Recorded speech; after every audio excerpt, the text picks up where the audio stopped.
Okay, good morning पालक बंधूंनो आणि सर्व पालक मित्रांनो, आज 11 एप्रिल, तुम्ही 6 तारखेला येथून गेलेले आहात, शनिवारी गेले, आज गुरुवार आहे, अजून इकडे शनिवार गेले, गुरुवार आहे आणि जाऊन 5 दिवस झाले, पण आज असं वाटतं दादाजींना का तुम्हाला जाऊन 5 महिने झाले आणि 2 महिन्यानंतर असं वाटेल का तुम्हाला जाऊन 5 वर्ष झाले. मग काय करायचं? असं का घडतं? 1, तुम्ही इथं नाही. 2, 10वी 11वी 12वीचे मुलं सोडून, 11वी 12वीचे मुलं खूप बिझी राहतात, 10वीचे मुलं राहतात थोडेसे इथं. हे सोडून बाकीचे मुलं घरी गेले आहेत, मग कॅम्पस जरा रिकामा वाटतो.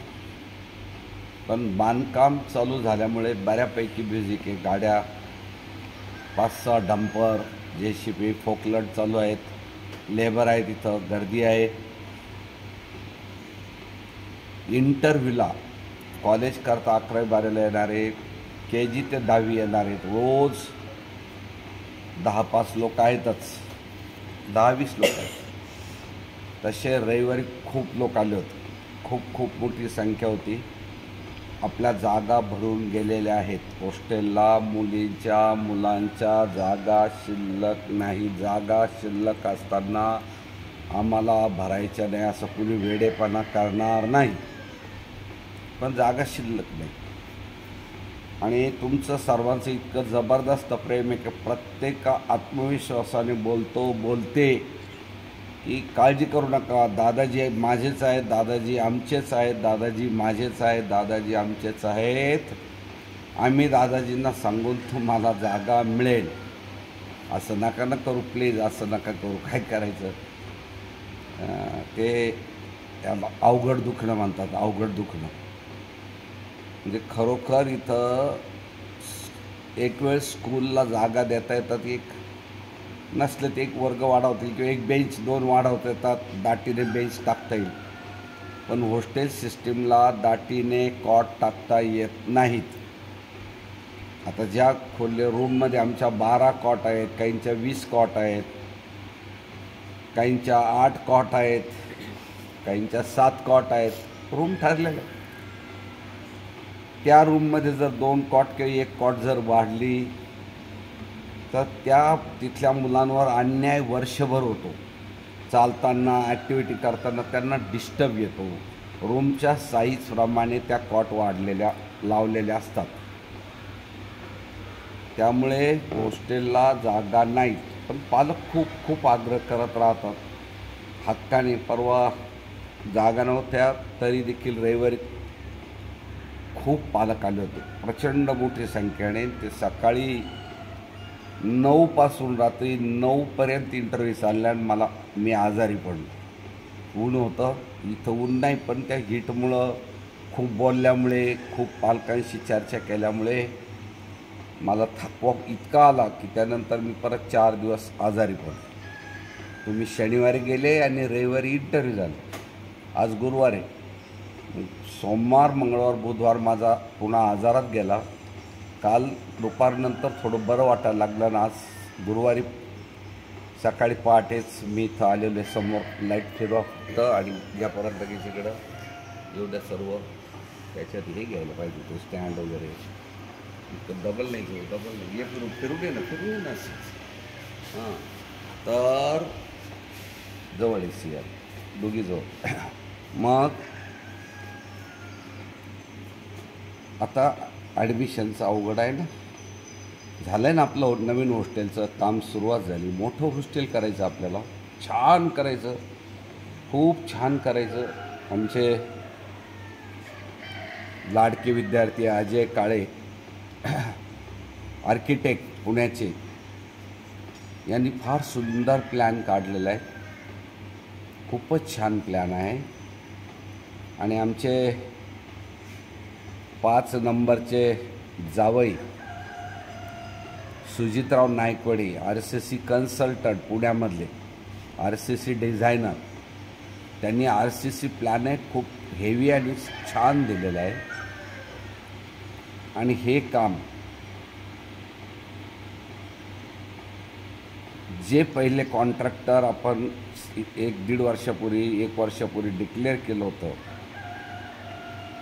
की हे काम द्यायचं, त्या जी व्यक्ती पहिली आली होती काम मिळेल का, माझी फार ओळख नव्हती, माणिकराव धनवटे म्हणून, धनवटे सरच्या गावचे आहेत. माणिकराव धनवटे इथं आले, परंतु 12 महिने काही आमचं डॉक्युमेंटेशन अपूर्ण असल्यामुळे करू म्हणता 1 वर्ष, 1.25 वर्ष, 1.5 वर्ष गेलं.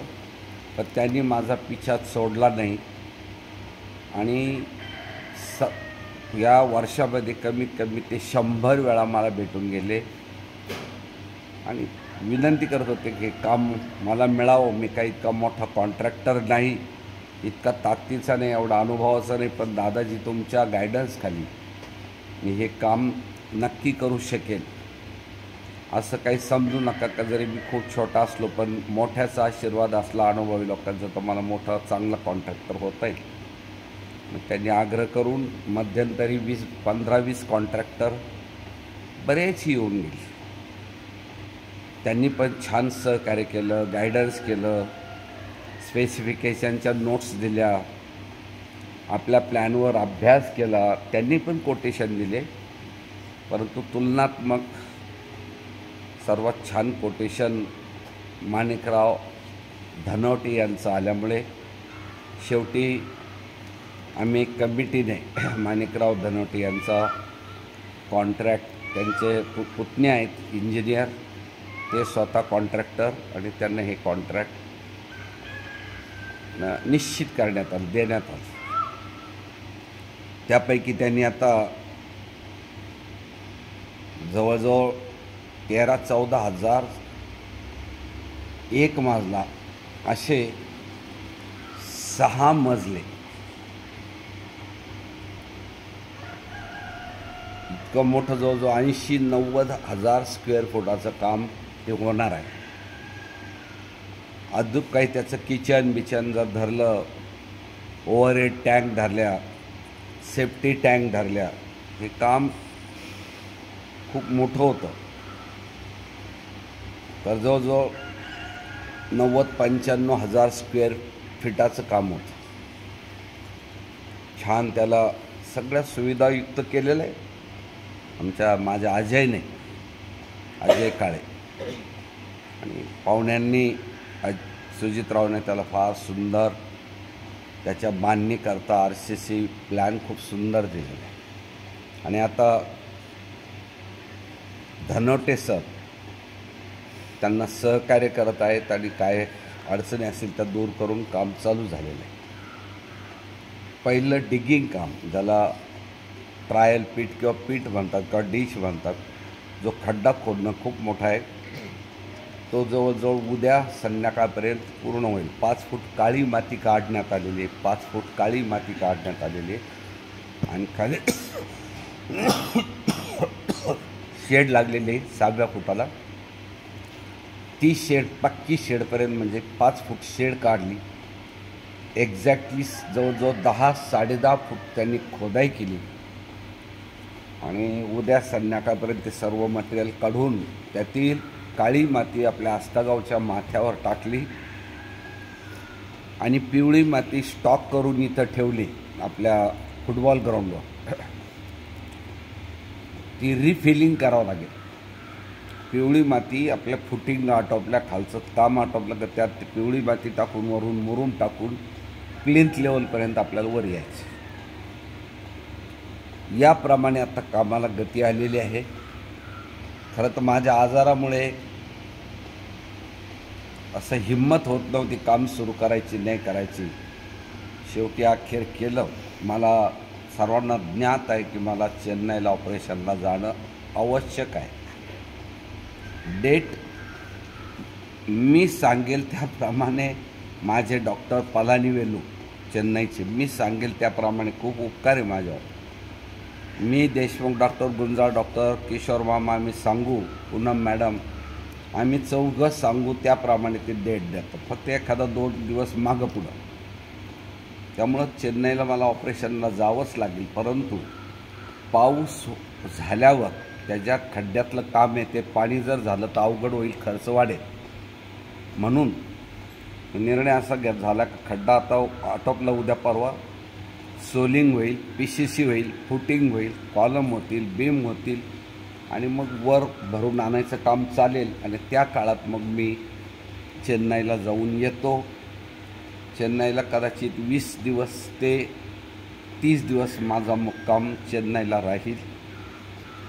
विशेष म्हणजे खूप लोकांनी, पालकांनी आग्रह केलेला आहे की दादाजी चेन्नईला यावेळेस मला घेऊन जा.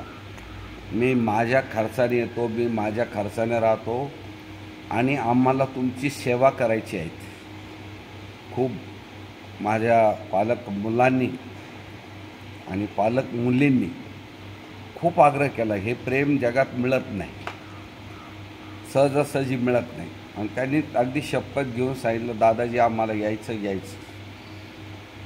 असे 15-20 जण आहेत. मग मला एवढ्या लोकांची गरज नाही, 2 लोक असले तर चालतं. पण पाहूया काय करायचं. तो भाग माझा आजार नंतर, माझं ऑपरेशन नंतर, आधी लग्न कोंडाण्याचं, मग रायबाचं. त्यावेळेस असंच झालं की मी मागची CVSCची बिल्डिंग सुरू केली आणि माझा कॅन्सरचा प्रादुर्भाव वाढल्यानंतर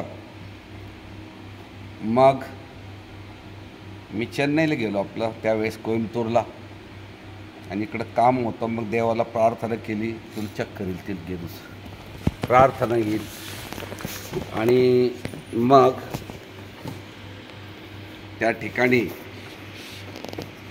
मी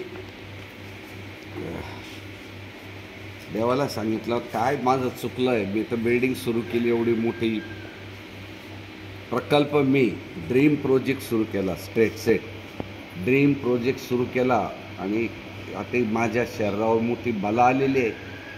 तेव्हा मला माझा प्रोजेक्ट पूर्ण पाहू दे, विनंती करत होतो देवाला. न्यायचं तर जा घेऊन. योगायोगाने देवाने थोडंसं ऐकलं, पूर्ण ऐकलं. आणि तो पूर्ण प्रोजेक्ट होईपर्यंत मला थांबवलं.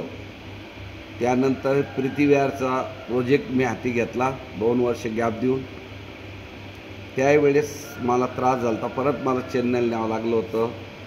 त्यावेळेस तर खूपच अवघड होतं. देशमुख डॉक्टरनी 2-3 वेळा मला, गुंजाळ डॉक्टर, देशमुख डॉक्टरने ते क्रिटिकल सिच्युएशनमध्ये वाचवलं होतं. म्हणजे माउथ टू माउथ ब्रिदिंग देऊन मला वाचवलं होतं. रिॲक्शन आली होती मला 2-3 वेळा आणि त्यातूनही मी ओके झालो, प्रीतीविहार झालं. आणि त्यानंतर आता 3रा प्रोजेक्ट आहे. तर मला असं वाटलं होतं आपण गेल्यावर ज्ञानेश सर, पूनम मॅडम आणि जे मॅनेजमेंटचे लोक आहेत, सिनियर टीचर्सची कमिटी आहे, हे काम पूर्ण करून घेतील. काही पालक सहकार्य करतील. काम पूर्ण करण्याकरता सहकार्य सर्वांचं होईल. आणि म्हणून मी थोडंसं 1 वर्ष रिलक्टंट होतो, केअरलेस होतो, चल जाऊ द्या, नको आता. पण या मागच्या वर्षी खूप मुलं वेटिंगला होते. हजारो मुलांना जागा मिळाल्या नाही. पालक नाराज होते. यावर्षी थोडी मनाची तयारी करा. लवकरच सांगितलं होतं सर्वांना की आता जागा शिल्लक नाही. डिसेंबरमध्ये सांगितलं होतं. कदाचित महाराष्ट्रामध्ये किंवा इंडियामध्ये एकमेव उदाहरण आहे की 31 डिसेंबरला आपल्या जागा पुढच्या वर्षाचे पूर्ण भरून गेल्या. आणि आता म्हणजे आपल्या 24-25च्या भरल्या, आता 25-26च्या जागा भरायला सुरुवात झाली कालच्या रविवारी. जे पालक आले त्यातील आता जागा नसल्यामुळे काही पालकांनी 25-26चं ॲडमिशन घेतलेलं आहे. नॉमिनल एक रक्कम सांगितली त्यांना, ती रक्कम पूनम मॅडमने सांगितली तेवढी भरून त्यांनी ते ॲडमिशन कन्फर्म केलं. आणि ही तयारी झालेली आहे. मग अशा वेळेस आता याही वर्षी परत लोक खूप जाणार, पुढच्या वर्षी परत असं जर झालं आणि म्हणून असं विचार केला की थांबूया, आपलं ऑपरेशन थोडंसं थांबूया. तर रोजच ऑपरेशन आहे माझं आता आयुष्यभर. थोडे 3-4-5 वेळा ॲडमिशन झाल्यामुळं मला त्या ऑपरेशनचा कंटाळा आलेला आहे. गरजेचं असलं पण कंटाळा आलेला आहे. आणि म्हणून ते काम सुरू केलं. थोडंसं मग थकतो, खराब होती तब्येत आणि परत रिकवर करून घेतो. देव मला परत रिकवर करतो. माझी मनस्थिती, मला विल पॉवर परत रिकवर करून घेते. आता कामाला छान गती आली. मित्रांनो, आता काम चालू राहील आणि मला असं वाटतं जर काही अडथळा नाही आल्यास, काही डिस्टर्ब न झाल्यास, आपण तुम्ही शाळेत परत 1 जूनला येईपर्यंत किंवा जी तारीख आम्ही देऊ ती 1 जूनच असेल असं नाही. काही वेट अँड सी, अगोदर किंवा नंतर काही मागं पुढं थोडी असू शकेल परिस्थिती पाहून. जसं समर वेकेशन परिस्थिती पाहून समर वेकेशन 8 दिवस लवकर का सोडली, तर इथं जे खोदाई काम आणि ट्रान्सपोर्टेशन चालू झालं होतं, काय म्हणतात त्याला, आता लॉजिस्टिक प्लॅन करताना मला त्रास झाला की तो मुलं जर अडथळे, ते मुलं पळालेमध्ये काही झालं, डिस्टर्ब झाला, कुणाला धक्का लागला वगैरे, त्यापेक्षा 8-10 दिवस आम्ही लवकर सुरू करून आत्तापर्यंत तो खड्डा आटोपत आला.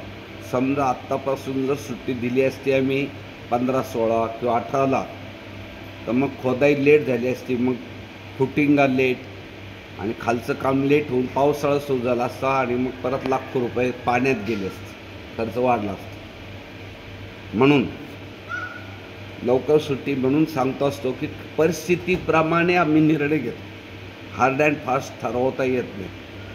म्हणून 1 जूनला का केव्हा यायचं ते आपण ठरवूया. तर त्याप्रमाणे आपण सुट्टी लवकर दिली. आयुष्यात पहिल्यांदा 50 वर्षात सुट्टी लवकर दिली नाही. तर माझी सुट्टी नेहमी 30 April, 28 April, 25 April, 22-23 April, 20 April, 18 April ही शेवटची असेल.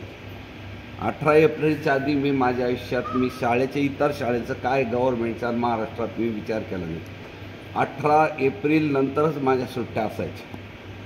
ॲव्हरेज जर काढल्या 50 वर्षातल्या तर 18, 20, 22 एप्रिल नंतर सुट्ट्या. पण यावर्षी 6 एप्रिलला दिल्या, नो प्रॉब्लेम. पण आपलं काही पालक हिशोबाने चालतात. मध्यंतरी 1-2 पालक बोलले, मग आमचे कमी दिवस, अरे बाबा शाळा 200 दिवस असतात, आमची शाळा 250-300 दिवस चालली. आणि विशेषतः हॉस्टेलवाल्यांना तर 40 रविवार जादा मिळतात. हॉस्टेलच्या मुलांना 40 रविवार स्टडी जादा मिळतो. म्हणून ते झाले. आणि इतर शाळा 20-22, 15 ते 22-23ला जूनमध्ये सुरू होतात. आपली शाळा नेहमीच 1 जून ते 7 जूनला सुरू होते. माझ्या मेजर टाईम हा 7 जून, म्हणजे मृग नक्षत्र लागायच्या दिवशी मी शाळा सुरू करायची. मला मृग नक्षत्र खूप खूप खूप आवडतं. आता तुला चक्कर आली, लक्ष दे बरं का, आता सिंहाला चक्कर आली होती. म्हणून मृग नक्षत्राच्या, सिंह लक्ष दे, मागं सर चांगली बस. मृग नक्षत्राच्या दृष्टीने मी ते करत होतो. पण आता काही वर्षापासून आपण 1 जूनला सुरू करतो. आणि जो नवीन मुलांचा बॅकलॉग, जुन्या मुलांचा बॅकलॉग, तो मोठ्या सुट्टीनंतर जो रटाळपणा आलेला असतो, लेझिनेस आलेला असतं, थोडक्यात गंज आलेला असतो. गंज, लोखंडाला गंज येतो, मेटलला गंज येतो, त्याप्रमाणे मुलं घरी गेले की काही गंजून जातात. शरीराने गंजतात, बुद्धीने गंजतात, ॲक्टिव्हिटीने गंजतात, चपळतेने गंजतात, मॉरॅलिटीने गंजतात. अनेक गोष्टी ते गंज चढतो त्यांच्या. कारण घरातलं वातावरण सगळीकडे ॲक्टिव्ह राहील असं काही गॅरंटी नसते. घरातल्या लोकांना, मुलांना संस्कार द्यायला वेळ मिळेल याची गॅरंटी नसते. ऑन द कॉन्ट्री इतका गंज चढतो का ते खराब होऊन जातं. जसं खूप गंज चढला तर ते स्पेअर पार्ट आपल्याला बदलावं लागतात किंवा ते नट तोडावं लागतात, वेल्डिंग तोडावं लागते, मेटल तोडून दुसरं जोडावं लागतं. इतकी वाईट स्थिती, काही मुलं खराब होतात सुट्टीमध्ये, खूप खराब होतात. नको त्या वाईट सवय लावतात. याचा कारण पालक मुलांबरोबर राहत नाहीत. अजिबात नाही. कालच आम्ही बोलता बोलता एका पालकांवर टीका केली का मुलाला घरी पालक फिरत राहतात, यात्रा, सहली, फंक्शन, आणि मुलं घरी आहेत. त्याच्यावरून आम्ही टीका केली थोडी की त्या मुलांचा नक्की धोका आहे. नंतर एक तो घरात कोणीच नाही, कुठंतरी एखादी आईच्या ताब्यात मुलं द्यायचे, शेजारच्या ताब्यात द्यायचे, अशी परिस्थिती चालू आहे. आणि त्यात लहान मुलं असते तर त्यांची फार चेष्टा होते, त्यांची फार तारंबळ होते, त्यांची फार ट्रॅजेडी होते. मोठं मुलं अतिशय बिघडण्याची शक्यता असते, खूप बिघडतात. मोठ्या मुलं बिघडण्याला कारण एकच का पालकांचं सानिध्य कमी राहतं घरी गेल्यावर. शाळेत आम्ही 24 तास कोणी असतो, मॅनेजमेंट आहे, टीचर्स आहेत, शेकडो इतर मुलं मुली आहेत. त्यामुळं थोडी जरी गडबड झाली तर आमच्या लक्षात येतं. पण घराला तुम्हाला माहीत नाही का मुलं मुली तुमच्या अनुपस्थित किती चुकण्याची शक्यता आहे. त्या वेगळ्याच काहीतरी ॲक्टिव्हिटी सुरू करतात. आम्ही दिलेला प्लॅन तर बरेच पालक आणि मुलं करून घेत नाहीत, याचं लक्षात आहे. एक उदाहरण जर आता द्यायचं असेल, त्या मुली इथं फिरवायला गेस तिकडे पटकन घ्यायचे असे इथं आहेत, आणि या मुलींना माहीत आहे सर्वांना या अभ्यासाला बसायच्या होत्या. तर मी व्हिडिओ बरोबर घेतल्या 10वीच्या. अजून बऱ्याच मुली खेळायला गेल्या, काही मुलं मुली खेळतात. या थोड्याशा इथं मदतीला बोलवून एक साधी गोष्ट आहे. मला एक 4 ते 5 पालकांचा फोन आला की दादाजी, ते रागून जोरात राहतो की दादाजी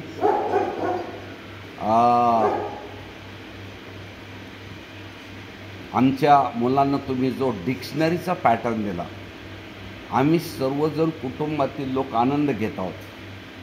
आमची मुलगा दररोज डिक्शनरीचे 50, 60, 100 पानं वाचत आहे. आम्हाला काही नवीन शब्द ते सांगत आहेत, स्पेलिंग सांगत आहेत, नवीन शब्द सांगत आहेत, नवीन उच्चार सांगत आहेत, शब्दांचे अर्थ सांगत आहेत, शब्दांचा वाक्यात उपयोग सांगत आहेत, शब्दांच्या पार्ट ऑफ स्पीच कोणतं ते सांगत आहेत. आणि दररोज संध्याकाळी आम्ही आनंद घेतो. त्या डिक्शनरीवर आमच्या चर्चा चालतात. 4-5 पालकांचे मस्त स्टेटसला मेसेज आले. पण किती आहे ते? 1,500 मुलापैकी 4-5 पालकांचे मेसेज आम्ही पाहतो. मेसेजला आमच्या उपक्रमाला किती लोकांचा रिस्पॉन्स आहे हे जर चांगलं पाहिलं तर तीसुद्धा पालकांमध्ये खूप मरगळ आहे, खूप उदासीन आहे, प्रचंड उदासीन. काही पालक अतिउत्साही आहेत तर काही पालक खूप उदास आहेत, स्वतःच्या पोटच्या मुलामुलींकरता उदास आहेत. ते जसे मनस्थितीत असेल तसं कर्माचं फळ तुम्हाला भोगावं लागतं. नेहमी सगळीकडे आज व्हॉट्सअपवर मेसेज ऐकतात, कर्मफळ हे घ्यावंच लागेल. चांगलं कर्माचं फळ चांगलं मिळेल, चुकलेलं कर्माचं फळच चुकलेलं असेल ते स्वीकारावं लागेल. तुम्हाला फळ टाळता येणार नाही, ते फळ स्वीकारावंच लागेल. तसं तुम्ही मुलांबरोबर जर क्वालिटी टाईम दिला, प्रचंड हे 2-2.5 महिने प्रचंड क्वालिटी टाईम दिला तर मित्रांनो, मुलांचं सानिध्य दिल्याचं फळ तुम्हाला खूप मिठास मिळाल्याशिवाय राहणार नाही. आणि ज्याने अजिबात सानिध्य दिलेलं नाही, मुलं घरी सोडले, जो नेहमी नित्यनियमासारखा पावसाळा येतो तसं पैसा येतोय, पैशाकरता धडपड गरजेचं आहे, पण खूप आवश्यक नाही. तुम्ही 10 महिने पैसे कमवले, आता 2 महिने मुलांबरोबर द्या. 12 महिने पैसे कमवून हे भिकार लक्ष. 12 महिने पैसे नसतात कमवायचे. 10 महिने दिल्यानंतर 2 महिने संस्कार, घरातील आनंद, संसारातील आनंद, मुलाबाळातील आनंद, आईवडिलातील आनंद, नातवंडातील आनंद, कुटुंबातील आनंद, मित्रमंडळीतील आनंद हा वेगळा आनंद तुम्ही भोगायचा असतो. आणि काही त्रुटी राहिलेल्या असतील शाळेत, ज्या शाळेत असतील मुलं कुठं असो, याच शाळेतले कुठं असो, त्यांच्या काही त्रुटी आहेत तर त्या तुम्हाला पूर्ण करा वाटत असतील तर त्या त्रुटी पूर्ण करण्याकरता तुम्ही या 2 महिन्याचा वापर करायचा असतो. त्यामध्ये काय सांगितलेलं आहे, एक सहज आता यादी दिल्या, मुली मला मदत करतील. दादाजीने सांगितलं 100 ड्रॉइंग काढा. 2-4 मुलांचे ड्रॉइंग येतात. मुलांना मी कॉम्प्युटरचं जास्तीत जास्त ज्ञान घ्यायला सांगितलं, लॅपटॉपचं, कॉम्प्युटरचं, मोबाईलचं नाही. हार्डली 2 का 3 मुलं कॉम्प्युटरवर बिझी आहेत. आम्ही दररोज रांगोळ्या काढायला लावले सर्व मुलांना, सकाळ संध्याकाळ शेकडो रांगोळ्या काढल्या या 2 महिन्यात. त्या आयुष्यात त्याचा पुढं फायदा होईल. तुमच्या कल्पना त्या रांगोळ्यात राबवता येतात. तुमच्या डोक्यात ज्या कल्पना आहेत तुमच्या आयुष्याच्या, त्या रांगोळ्यात उमटतात, प्रगटतात. मेहंदीमध्ये त्या कल्पना प्रगटल्या पाहिजेत, रांगोळ्यात प्रगटल्या पाहिजेत. म्हणून रांगोळी मेहंदी एक भारतीय लोकांचा अविभाज्य भाग आहे. तर 2 महिने शेकडो मेहंदी काढा, शेकडो रांगोळ्या काढा, शेकडो लोकांना मेहंदी काढा. पुढे एक सांगितलं की रोज काहीही करून सकाळ संध्याकाळ 11 लोकांच्या पुढं नतमस्तक झालं पाहिजे. नतमस्तक 11 लोकांच्या. कमीत कमी खूपच दुष्काळ आहे तुमच्याकडे माणसांचा, शहाणी माणसं, ॲडल्ट्स किंवा प्रौढ माणसांचा दुष्काळ आहे, तर कमीत कमी 5. अजून खूप दुष्काळ आहे. तुम्ही वस्तीवर राहतात, एकल कोंडे आहात, तुमचा समाजाशी संपर्क नाही आणि माणसांना मिक्स होत आहेत. मी 2 लोकांचं तरी दर्शन घ्या रे. दररोज 2 लोकांच्या समोर नतमस्तक व्हा. 2 लोकांच्या समोर नतमस्तक व्हा. नतमस्तक झालं तर त्याचे फायदे लाखो आहेत. पुढं नाही करत.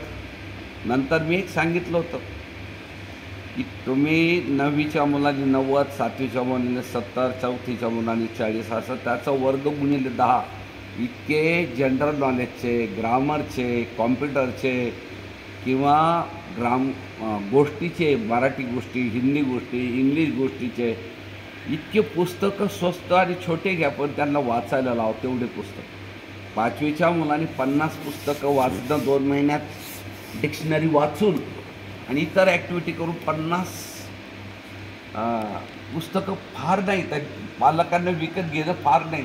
सरासरी 30 रुपयाला पुस्तक सरासरी जरी धरलं तर 5वीच्या मुलांना 5 तरी 1500 रुपयाचं पुस्तक जर तो बाप देत नसेल, तो बाप इलेक्शनला पैसे घालतो, काही बाप व्यसनामध्ये पैसे घालतात, काही बाप लग्नकार्यात फिरायला पैसे घालतात, काही आईवडील सभा समारंभाला दुसऱ्यांच्या जातात, बुके न्या, गिफ्ट न्या, मेकअप करतात, गाडीचं डिझेल भरतात, जाण्याचा खर्च जातो, वेळही जातो, जावं लागतं पण प्रमाणापेक्षा खूप जातात आणि मुलांना नेत नाहीत. नेलं तर तिथं आईवडील त्यांच्या मित्रमंडळीत आणि मुलांना देतात बाजूला सोडून, तिथंही मुलं बिघडतात. लग्नाच्या ठिकाणी मुलं मुली बिघडतात, यात्रेमध्ये मुलं मुली बिघडतात. पब्लिक प्लेसला मुलं मुली जर वेगळ्या सोडल्या तर ते नक्कीच त्यांच्यावर काही वाईट संस्कार होण्याची शक्यता. ते तुमच्या सान्निध्यात फिरले पाहिजे. शॉपिंगला, देवदर्शनाला, टुरिस्ट प्लेसला, आणि मग ते सुरक्षित राहू शकतात, काही कंट्रोलने राहतील. पण त्यांना देतात मित्रमंडळी, कोणीतरी 2-4 जोडदार घेतात, गावातले शेजाऱ्याचे मित्रांचे, काही कोणाच्या सवय कशा, कोणाच्या कशा, आपली मुलं त्यांच्यात मिक्स करून देतात आणि त्यांचे अवगुण आपल्या मुलांना लागण्याची शक्यता किंवा आपल्या मुलांचे अवगुण त्यांना लागण्याची शक्यता असते. गुण घेतील याची गॅरंटी नाही, पण अवगुण नक्की घेतात. आणि म्हणून मुलांना पुस्तक वाचन याचं खूप मी आग्रह केलेला होता. त्यानंतर मुलांना 10-20 लोकांच्या यशस्वी लोक, तुमच्या भागातले यशस्वी डॉक्टर, यशस्वी वकील, यशस्वी इंजिनियर, यशस्वी उद्योजक, यशस्वी शेतकरी एखाद्या यशस्वी समाजसुधारक, समाजकार्य करणारे यांच्या 10-20 लोकांच्या मुलांना घेऊन त्यांनी जाऊन बैठका घ्याव्यात आणि त्यांचा फ्री टाईम घेऊन त्यांच्याशी तासभर तरी चर्चा करावी आणि त्यांना त्यांचा बेस विचारावा. तुमची आयुष्याची सुरुवात, तुमचा शून्य कोणता होता, तुमचा शून्य काय होता, तुमचा शून्य कसा होता, तुमचा शून्य केव्हा होता, ह्या गोष्टीवर तुम्ही तिथं विचारावं आणि ते जे 1 तासभर बोलतील ते ग्रहण करून न्यावं. मुलं फार छान हो. आणि त्यांनाच विचारायचं, आम्हाला आमच्या आयुष्याच्या दिशेत कोणतं पथ्य पाळलं पाहिजे. औषध विचारू नका, मी मागे सांगितलं, औषध नका विचारू. ज्येष्ठांना विचारा का आम्ही जगताना काय पथ्य पाळायला पाहिजे, कोणत्या पथ्याने आम्ही जगायला पाहिजे. म्हणून ते पथ्य सरळ त्रास होत नाही. म्हणून ते पथ्य ज्येष्ठ कमीत कमी 11-21 लोकांना तुम्ही पथ्य, पण तुम्हाला असे चांगले कोणी माणसंच आजूबाजूला नाही तुमचे का तुमच्या मुलांना समुपदेशन करतील, मार्गदर्शन करतील, मॉरल गायडन्स करतील, त्यांच्याशी चर्चा करतील, त्यांच्याकरता वेळ देतील, असे माणसं तुम्ही जोडलेले नाहीत नाहीत नाहीत. आणि म्हणून त्या दृष्टीने आमच्या काही मुलांचे पालक, मी तर म्हणेल ज्यांच्याजवळ ही स्थिती आहे त्यांना, त्या मुला दुर्दैवी तर त्यांना बेकार वातावरण मिळालेलं आहे पालकांकडून, बेकार वातावरण. अरे परिस्थिती खालावलेली चालेल, गरिबी चालेल, दारिद्र्य चालेल, अष्टविश्व दारिद्र्य चालेल, पण सामाजिक आणि नैतिक मूल्य खूप वाढलेली पाहिजे त्या कुटुंबात. मी पाहू राहिलो काही कुटुंबात खूप गरीब आहे पण नैतिक मूल्य खूप उच्च आहेत, फॅमिली सुखी आहेत, आईवडील सुखी आहेत, मुलं उत्साही आहेत आणि मुलं प्रगती करत आहेत. मी प्रत्येक गावाचं माझ्या डोळ्यासमोर आहे, प्रत्येक महाराष्ट्रातल्या जिल्ह्यामध्ये, परराज्यातील आहे, पण विशेषतः महाराष्ट्रात प्रत्येक जिल्ह्यातील गावातील पालकांचं तुमचा मी स्टडी केलेला आहे, खूप छान स्टडी केलेला आहे. तुम्ही निवळ येतात जातात नाही. आणि मग त्यानंतर मी विचार करतो की हे पालक कॉन्टॅक्ट ठेवण्याच्या योग्यतेचे आहेत की नाहीत.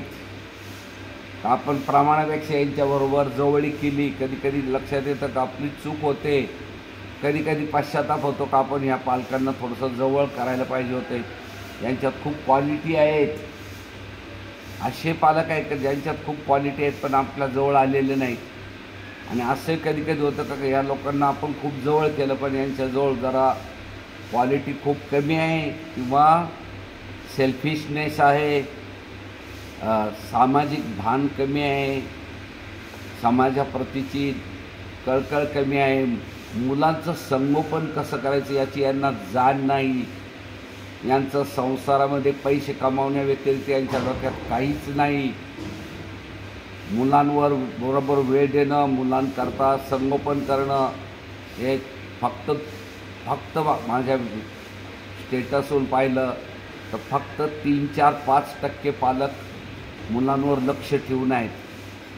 95, 94, 95, 96, 97% पालक नाही. फक्त आल्या 2 दिवस मुलांना जीव घातलं, हॉस्टेल कसं, शाळा कशी, हॉस्टेल कसं, शाळा कशी, हॉस्टेल कसं.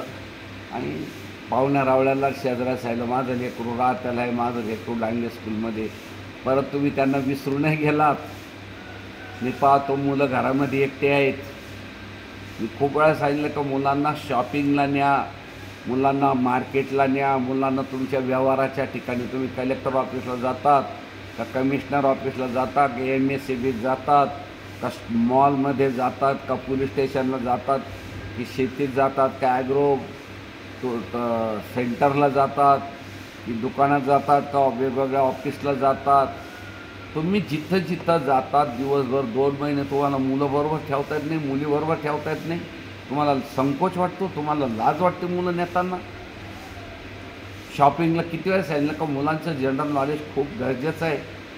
मुलाला 10,000 वस्तूंचे रेट, आजचे रेट, करंट रेट माहीत पाहिजे. आजचे म्हणजे 15, 20, 50 वर्षानंतर त्यांना सांगता आलं पाहिजे की मी 7वीला होतो डांगे स्कूलमध्ये, मी 5वीला होतो, मी 4थीला होते, त्यावेळेस मेथीची भाजी अशा भावाने होतं, सोनं या भावाने होतं, भांड्याचं पितळाचा भाव असा होता, तांब्याचा भाव तसा होता, कॉम्प्युटर एवढ्याला होतं, त्यावेळेस ही गाडी एवढ्याला मिळायची, त्यावेळेस जमिनीचे रेट आमच्या भागात असे होते, रोडच्या कडाला तसे होते, आतल्या बाजूला तसे होते, नर्सरी प्लांट या भावात होते, हे कपडे एवढ्याला मिळायची, पैठणी साडी तेवढ्याला मिळायची, हा ड्रेस एवढ्याला मिळत होता, डाळ एवढ्याला मिळायची, साबण एवढ्याला मिळायची, तेल एवढ्याला मिळायचं, साखरेचा भाव असा होता, गुळाचा भाव तसा होता, तेलाचा भाव असा होता. अरे असे शेकडो 10,000 वस्तूंच्या यादी करून मुलांना त्याचे रेट द्या. अरे रेट द्या आणि त्यांना सांगा युनिट काय वापरायचं. जर मुलांनी विचारलं अरे सोनं काय लिटर मिळतं तर युनिट चुकलं तुमचं. मुलगासुद्धा सांगतो 10 रुपये युनिट आहेत, 100 रुपये युनिट आहे, 1000 रुपये लिटर आहेत, 10,000 लिटर म्हणतो तो.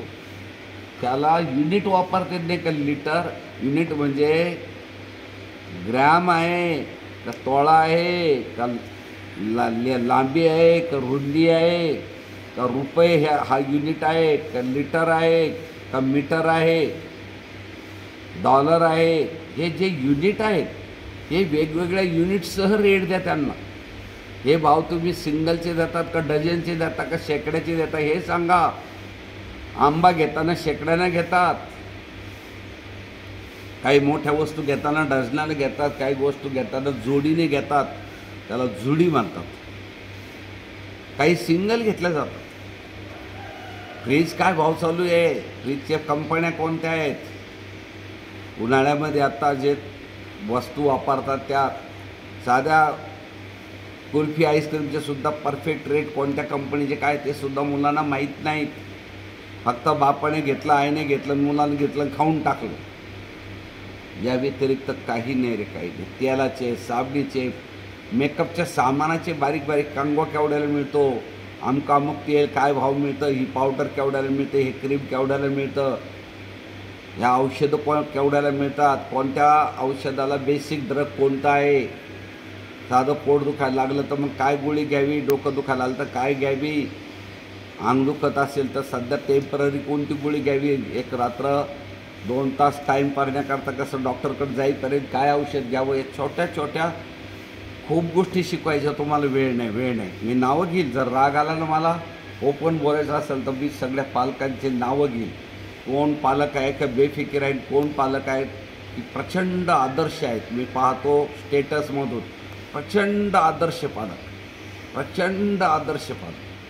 हे त्या पालकांची घरी जाऊन आरती करावी इतके मुलांची काळजी घेणारे मी पालक काही पाहिजे.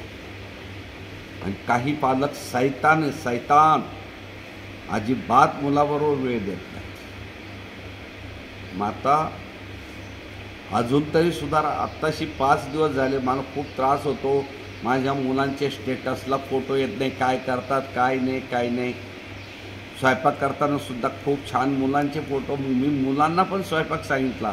असं काय मुलींकरताच त्यांनी करायला पाहिजे का, त्यांच्या मुलीकरता स्पेशल तसं काही आहे. मुलांना करता येत नाहीत का स्वयंपाक.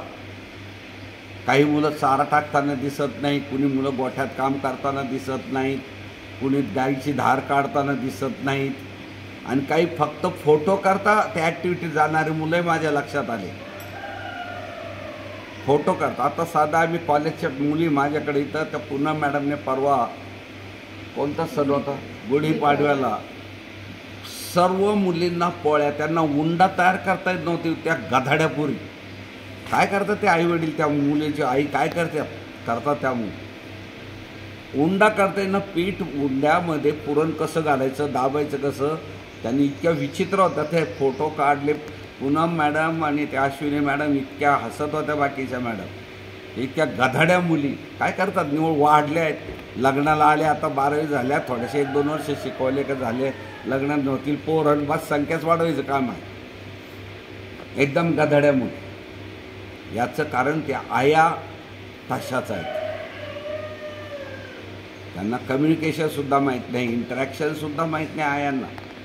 मुली चांगल्या उच्च शिकवण्याचं स्वप्न पाहतात, पण स्वतःमध्ये बदल करून घेण्याचा आईवडिलांना अजिबात शक्य होत नाही. आणि दादाजींच्या कळकळीला केराची टोपली दाखवणारे काही पालक आहेत. दादाजींच्या कळकळीला केराची टोपली दाखवणं, शब्द ऐकून घ्या, समजावून घ्या. जाऊ द्या, दादाजीचं काम आहे म्हणायचं, दादाजीचं काम आहे सांगायचं. आपल्याला कुठं वेळ आहे, जसं घडल तसं घडल, जसं होईल तसं होईल. अरे, ज्याला आपले मुलं दुसऱ्याने घडून द्यावे असं वाटतं त्याला भांडगुळ शब्द वापरला जातो, लक्षात ठेवा. आपले मुलं 99% आपणच घडवायचं आणि 1% कमी पडलं तर ते एखाद्या संस्थेकडून, एखाद्या ग्रुपकडून, एखाद्या तज्ज्ञाकडून ते घडून घ्यायचे असतात. पण सगळं 100% दुसऱ्याकडून करून घ्यायला शक्य नाही. मी माझ्या सियाला, सात्विकला, ज्ञानेश, पूनम किंवा हर्षा, वर्षाला जेवढं मला घडवतील तेवढं घडू राहिलो आहे.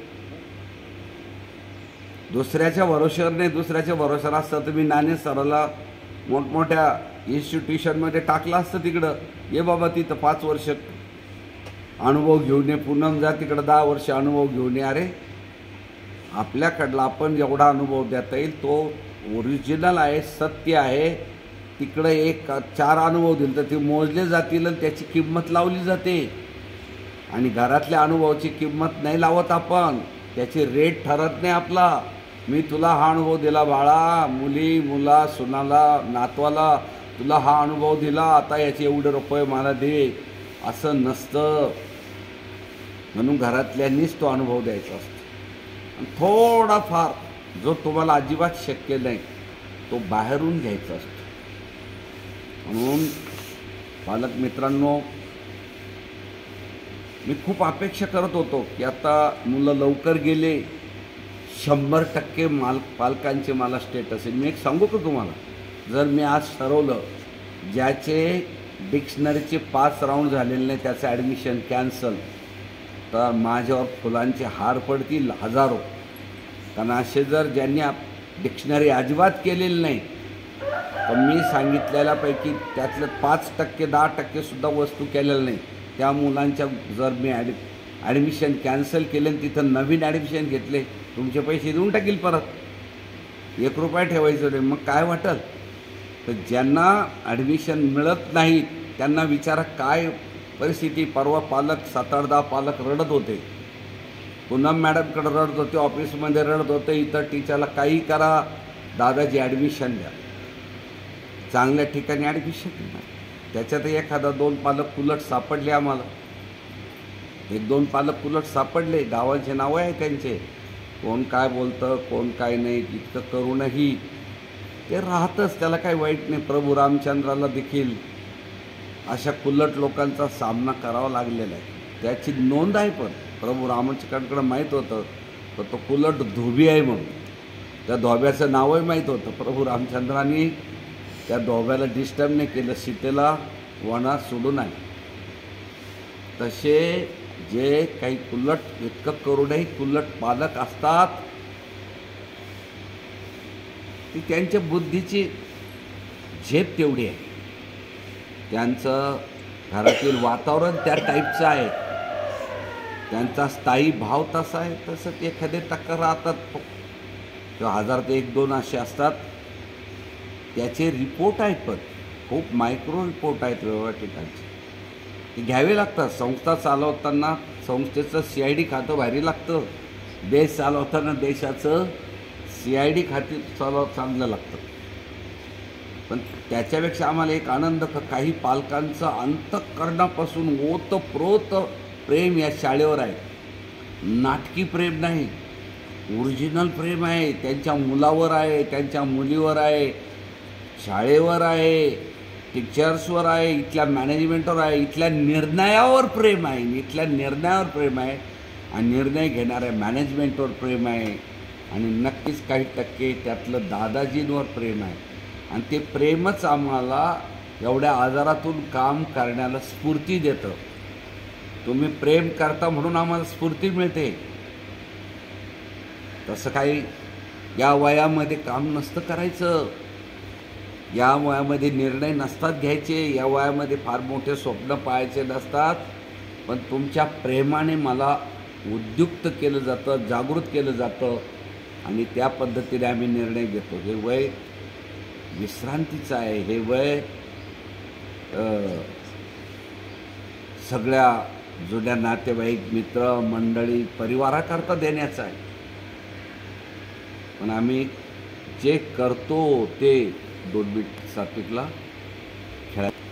तर हे जे करतो त्याला केवळ काही टक्के पालक आहेत का ते खूप प्रेम करतात, प्रचंड प्रेम करतात. कधी कधी असं वाटतं अरे आपलं पोटचं पोरगं, पोटचे नातू, पोटच्या मुली, पोट सक्का पाठचा भाऊ, पोटचं आणि पाठचं सुद्धा, पाठचं म्हणजे भाऊ बहीण, पोटचं म्हणजे